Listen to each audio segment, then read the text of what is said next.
Hi guys, welcome to Richard Cabile YouTube channel. In today's video, I will teach you how to adjust media volume on Realme 5 mobile phone. And okay guys, but before we start, kindly subscribe to my YouTube channel by pressing the subscribe button and the bell to notify you if I have new videos. Okay guys, let's start.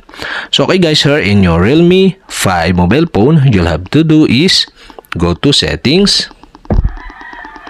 In settings, scroll down and go to sounds and vibration. Okay, tap this. In sounds and vibration, in volume section, okay, you can see here the media adjustment. And okay guys, to adjust the media volume, you'll have to do is, okay, you can adjust to the right to hide the volume, or you can adjust to the left to lower the volume. And okay guys, I decide to hide the media volume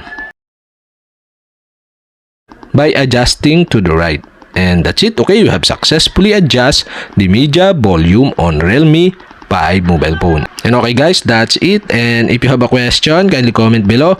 And don't forget to hit the subscribe button and the bell to notify you if I have new videos. Okay guys, thank you for watching.